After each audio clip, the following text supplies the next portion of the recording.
Hey, baby. You been working hard today? Yep. You got any tips for people that may be looking at our video tonight? Excuse me? You got any tips for anybody? Yeah. Get somebody else to do it. That's a good No, tip. this is definitely work. And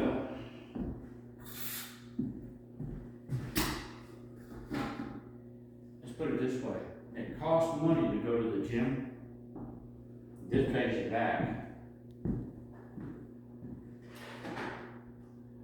You call it sweat equity as long as you don't have to go to chiropractor too many times. Well, you got a good bit done the past couple of days.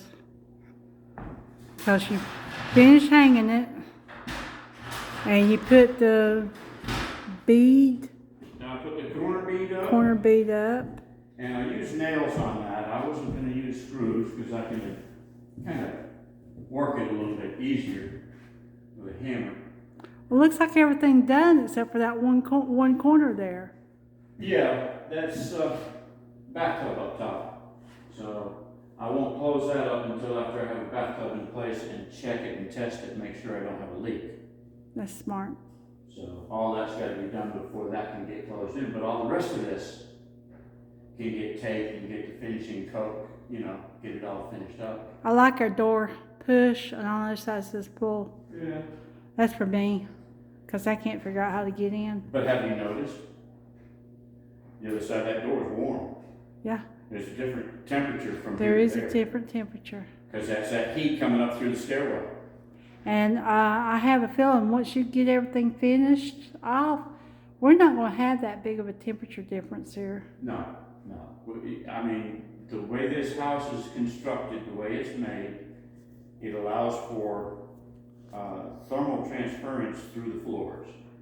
All right, so there's no insulation here, there's no insulation there. All the insulation is around the perimeter. So whatever you heat up out there will heat up the rest of things.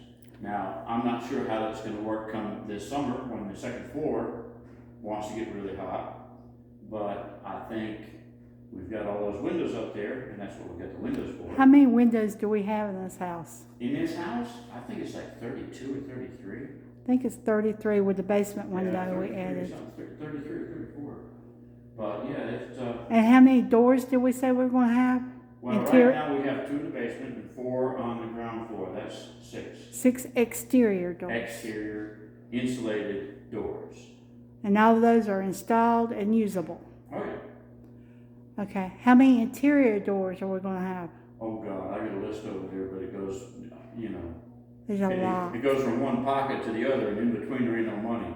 So that's not something I'm gonna worry about right now. And you can't find, if you want an antique style door and you want to go to an antique location to find them, where they have repurposed stuff, it's going to be very difficult to get doors that will match up with what you're wanting as far as style. But they do make some new ones that are close to that. You're not going to have, actual wood.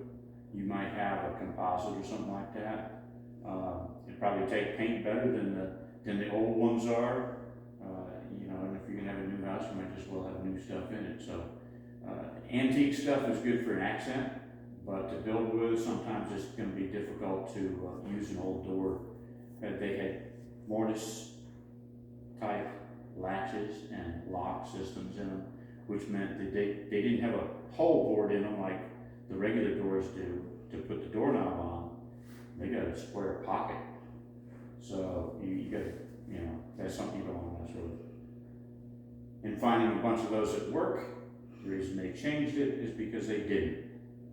And most of them have skeleton keys, or you get stuck in the bathroom with a doorknob sticking in your hand like you see them in the movies. That happens. That was very common with that style. So all that stuff kind of goes away. But yeah, you can get some doors and spend some money on them too. I think when I purchase what I want for here, for this ground floor, I'll purchase pre-drill, pre-set up with the hinges on it. but that's as far as it'll go. It won't be a blank slab, but it'll be the closest thing to a blank slab. It'll just have hinges on it. But it'll already have the hole cut for the doorknob. It'll have all the stuff ready for putting the doorknob in, and the hinges will be already cut into the door. All I've got to do is cut the hinges into the jambs. Okay. My jambs are going to be oak. Nice. It's going to be oak. So you go to Lowe's and you get a 1x6, 5 feet tall, and it's $75 or somewhere thereabouts. I've got $1 million inventory down there. It seems like even the more I look at it. Well, But that's what my I know you're intention is talking right about. now. Huh? I know you're talking about what the sawmill cut up from our own trees. Yeah, that's what we salvaged from clearing the lot. And I do have a question for you, because I really don't know much about what's going on. Is how much more mud is it going to take? How many times do you have to mud? Oh, the mud? Yeah. I usually put at least 2 coats, if not 3. Now, once you start spreading it out there and you start looking at it, there's going to be places where you say, oh, that 2 coats looks pretty good. Try a third and see what it looks like. It's just a little bit more time, but it's more likely going to hide just a few more little wrinkles, because as you apply this stuff, you're putting it on pretty thick, and that's it just shrinks. one. Shrinks. That's just one coat I'm seeing now. Yeah, correct? that's the first coat. This is primer coat, and it's just basically making the tape stick to the wall, and then smooth out, no thicker than the tape. So it's still smooth. You won't have to sand it to put the next coat on. What I'll do is I'll take the trowel and I'll just run it across the surfaces.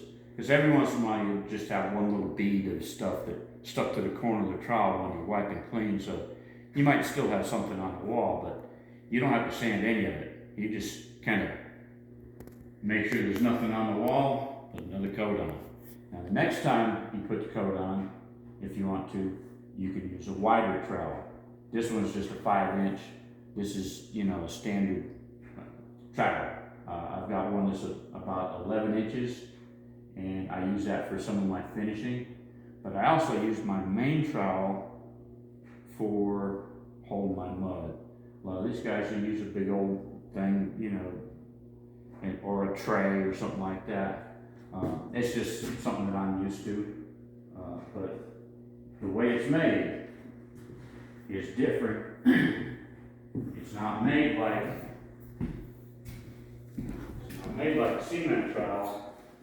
Cement trowel is flat across that plane. If you look across that, there's a dip to it. There's a concave edge to that. So you can see it from the side possibly.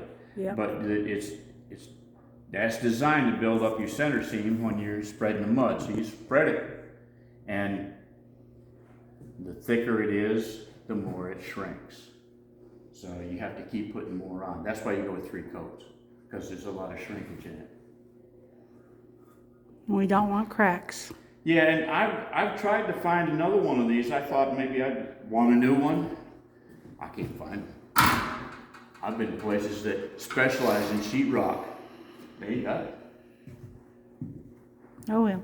You have to go to an antique store, I guess. Well, I think everything looks good, and you're doing a great job, and I'm going to say later, Gator. All right.